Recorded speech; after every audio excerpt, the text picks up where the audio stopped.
Bismillahirrahmanirrahim. Assalamualaikum warahmatullahi wabarakatuh. Puji beserta syukur marilah kita panjatkan kehadirat Allah Subhanahu wa Ta'ala, karena telah memberikan rahmat, kesehatan, dan keselamatan kepada kita. Sholawat beserta salam semoga selalu tercurah limpahkan kepada Nabi besar Muhammad Sallallahu Alaihi Wasallam. Pada kesempatan kali ini, adapun topik yang akan dibahas yaitu tentang revolusi Cina. Adapun anggota kelompok 6 yaitu ada Elis Cahyani, Neni Mediawati, Muhammad Salman, dan saya sendiri Meira Agustin. Untuk materi yang pertama yaitu tentang latar belakang adanya revolusi Cina. Yang pertama ada penyelewengan dan kelemahan dinasti Manchu. Pada tahun 1644 sampai 1911 Masehi, di Cina terdapat pemerintahan yang dipimpin oleh dinasti Manchu. Nah, dinasti Manchu ini merupakan pemerintahan asing yang bukan penduduk asli Cina. Akibatnya, rakyat Cina dibebankan dengan penderitaan. Rakyat yang pada saat itu melihat dan mengalami keburukan dan penyelewengan, sedikit demi sedikit bergerak untuk melawan dan membebaskan diri dari kekejaman dinasti Manchu. Adapun penyebab-penyebabnya antara lain, untuk yang pertama, setelah meninggalnya kaisar besar dari dinasti Manchu, Cina kehilangan masa kemakmurannya dan terjadi kekacauan yang berpangkal dari perebutan kekuasaan di antara putra-putra kaisar. Akibatnya, terdapat kesempatan bagi bangsa barat untuk mengeksploitasi Cina dan memaksa untuk diperbolehkan mendirikan pabrik dan penguasaan terhadap sumber-sumber bahan mentah di Cina. Yang kedua, pemerintahan dinasti Manchu di Cina menggunakan sistem feodal yang di dalamnya rakyat diperbudak oleh dinasti Manchu itu sendiri. Selain itu, dinasti Manchu juga seolah-olah menjual Cina kepada bangsa barat, yang menyebabkan rakyat tidak lagi percaya terhadap pemerintahan Manchu, yang diwujudkan dalam berbagai pemberontakan seperti pemberontakan Taiping. Untuk yang ketiga, Cina mengalami kekalahan dalam perang melawan Jepang pada tahun 1895 Masehi, yang mengakibatkan prestise bangsa dan negara Cina menurun. Hal itu yang menyebabkan dinasti Manchu ternyata lemah dan bangsa barat membuka kesempatan untuk menjadikan Cina sebagai daerah kekuasaan mereka. Nah, untuk penyebab yang terakhir yaitu korupsi dan pemborosan merajalela yang berpangkal pada tindakan Ibu Suzi atau Kaisar Janda Tua yang memiliki tentara nasional yang tidak sah untuk kepentingan pribadi, serta mengizinkan para pejabat untuk menjual jabatannya untuk kepentingan diri sendiri. Untuk latar belakang yang kedua yaitu adanya kesadaran dari bangsa Cina. Nah, perang Cina melawan Jepang mengakibatkan Cina dipandang lemah karena mengalami kekalahan dalam perang tersebut.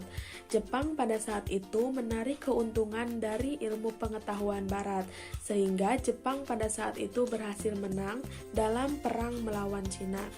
Akibatnya, terdapat golongan yang disebut kaum intelektual yang terdiri dari pelajar, mahasiswa, dan cendekiawan yang bercita-cita untuk menggulingkan pemerintahan Manchu. Nah, adanya kekacauan-kekacauan yang terjadi di Cina ini mengakibatkan banyaknya peperangan yang pada akhirnya diakhiri dengan adanya perjanjian yang di dalamnya merugikan pihak Cina. Hal itu yang menyebabkan rakyat menjadi sadar atas meluasnya pengaruh bangsa barat yang mengancam Cina. Mungkin sekian pemaparan materi dari saya, kurang lebihnya mohon maaf. Terima kasih. Baik, di sini saya Neni Mediawati dengan NPM 2021711030 akan membahas mengenai kronologis peristiwa Revolusi Cina. Tepatnya Revolusi Cina pada tahun 1911 sampai 1912. Nah, pada awal abad ke-20, di Cina itu lahir organisasi-organisasi yang memiliki cita-cita untuk melakukan revolusi dengan menggulingkan dinasti Manchu yang saat itu sedang berkuasa di Cina. di mana dinasti Manchu ini dikatakan tidak dapat melakukan pemerintahannya dengan baik. Nah, tokoh yang berperan utama dalam revolusi Cina ini adalah Sun Yat-sen. Nah, kemudian revolusi Cina pertama kali terjadi pada tahun 1911 di Cina Selatan karena pada saat itu Kanton yang merupakan ibu kota provinsi Guangdong di Cina Selatan merupakan pusat kegiatan dagang dan pusat pertemuan antar bangsa. Jadi wilayah ini tuh dikatakan sebagai wilayah yang sangat strategis. Nah, pada saat Cina masih berperang melawan Jepang sekitar tahun 1894 sampai 1895, Sun Yat-sen ini memanfaatkan kesempatan untuk mengadakan gerakan yang merampas Kanton untuk dijadikan pusat revolusi. Namun ternyata usaha dari Sun Yat-sen ini tidak berhasil. Nah, kemudian pada tahun 1900 di mana sedang terjadinya pemberontakan Boxer pada saat itu, Sun Yat-sen melakukan pemberontakan beserta kaum revolusioner lainnya. Sama dengan tindakan sebelumnya, tindakan ini pun pada akhirnya tidak berhasil. Nah, kemudian dilanjut lagi pada tanggal 27 April 1911 di bawah pimpinan Huang Xing, kaum revolusioner ini beserta dengan anggota dari Tung Menghui melakukan pemberontakan lagi di Kanton. Masih sama dengan aksi-aksi sebelumnya, pemberontakan ini pun mengalami kegagalan. Kemudian dilanjut lagi pada tanggal 10 Oktober 1911 yang dimana pada saat itu terjadi pemberontakan hebat yang merebutkan kota Wuchang sebagai ibu kota provinsi Hubei. Nah, hingga pada tanggal tersebut dikenal dengan Wuchang Day atau Double Teen 1911. Pada waktu itu tidak ada pemimpin di kaum revolusioner karena Sun Yat-sen sendiri sedang berada di Amerika Serikat. Jadi pada saat itu kaum revolusioner hanyalah para mahasiswa saja. Nah, pada akhirnya pasukan revolusioner itu mengangkat Li Yuanhong yang merupakan seorang kolonel dari tentara Manchu. Kemudian mengumumkan pemerintahan Manchu telah digulingkan dan pemerintahan militer baru telah terbentuk. Kemudian pada tanggal 12 Oktober 1911, satu persatu provinsi yang ada di Cina itu direbut oleh kaum revolusioner. Dari total 18 provinsi, sudah ada 16 provinsi yang sudah direbut oleh kaum revolusioner dan sisanya 2 provinsi masih dipertahankan oleh dinasti Manchu. Nah, selanjutnya pada 11 November 1911, pasukan revolusioner menuntut Kaisar Manchu yang terakhir untuk turun tahta. Kemudian pihak dari dinasti Manchu sendiri melakukan tindakan dengan mengangkat Yuan Shikai sebagai pemimpin sipil dan militer tertinggi di Cina Utara. Nah, pada bulan Desember 1911, pertempuran itu dikatakan sudah berakhir dan dimenangkan oleh kaum revolusioner. Hingga pada 29 Desember 1911, Sun Yat-sen dilantik sebagai presiden pemerintahan sementara di Republik Cina oleh para kaum revolusioner. Dan pada tanggal 1 Januari 1912 inilah Sun Yat-sen juga dilantik sebagai presiden Cina di Nanking. Nah, tanggal 1 Januari ini dinyatakan sebagai tanggal berdirinya Republik Cina dan tanggal 10 Oktober yang merupakan hari meletusnya revolusi di Wuchang ini dijadikan sebagai hari kemerdekaan Cina. Nah, kemudian pada tanggal 12 Februari 1912 dilakukanlah penyerahan kedaulatan dari tangan pemerintah Manchu kepada bangsa Cina dan saat itu pula kekaisaran dinasti Manchu yang sudah berkuasa sejak lama di Cina itu dinyatakan berakhir.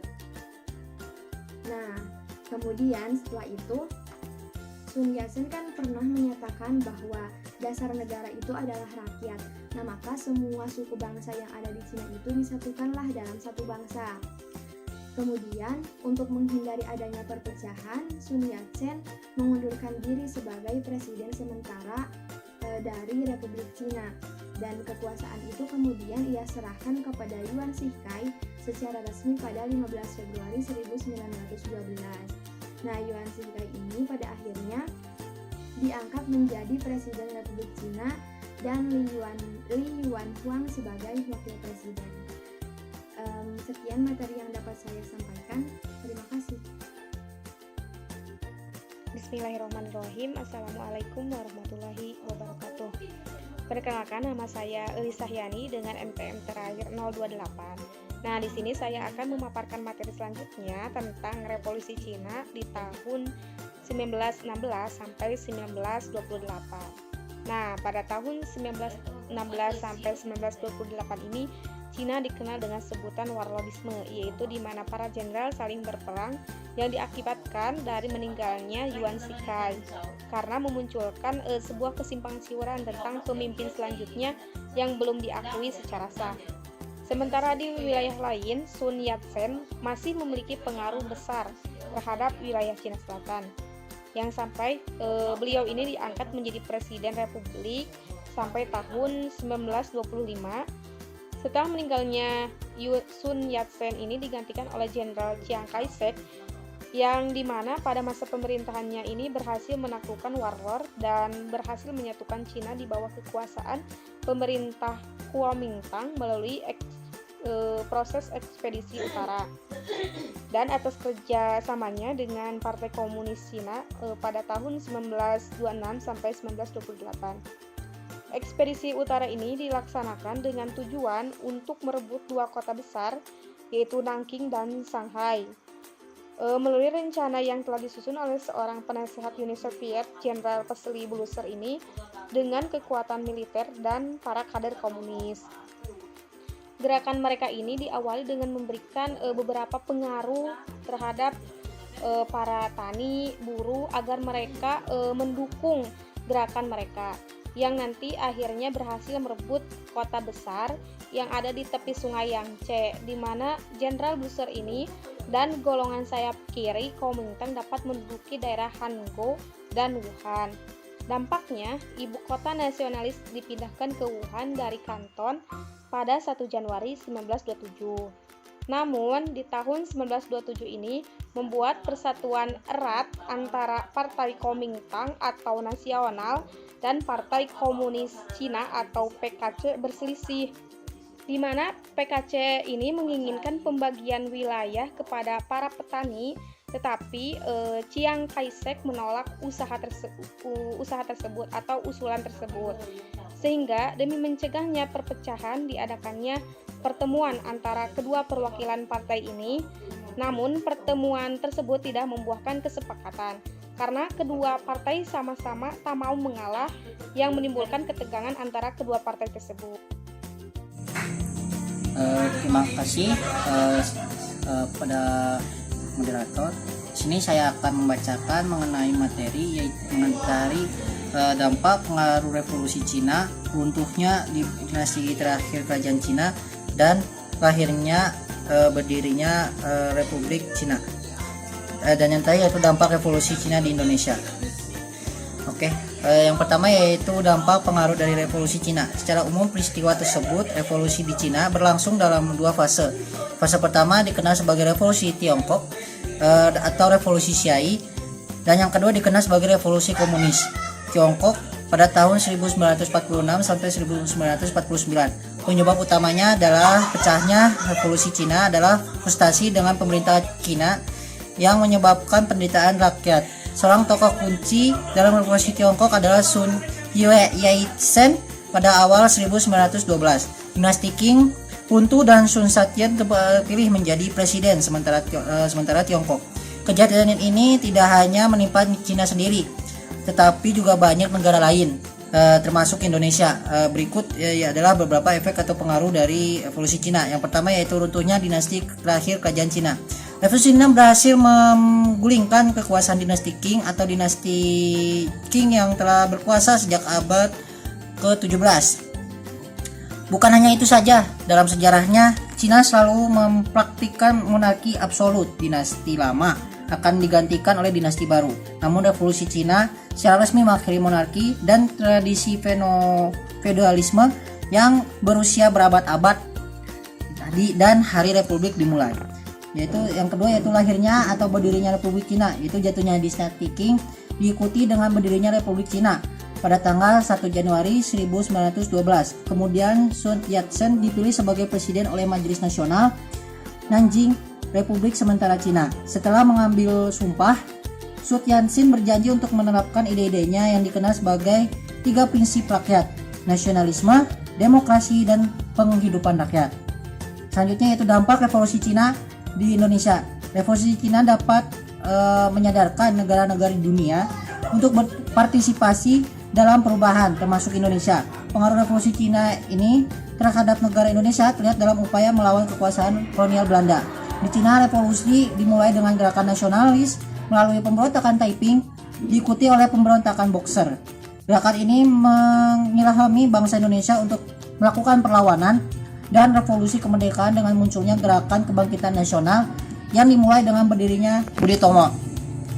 Perang Cina-Jepang juga membuat mata golongan yang progresif di Cina, yang membuat rakyat Cina sadar akan melemahnya pertahanan selama ini. Adanya kekacauan ini juga terwujudnya dalam peperangan dan diakhiri oleh perjanjian yang banyak negatif atau kurang beruntung dari pihak Cina yang semakin sadar bahwa meluasnya pengaruh bangsa asing Barat yang sangat sekali berbahaya.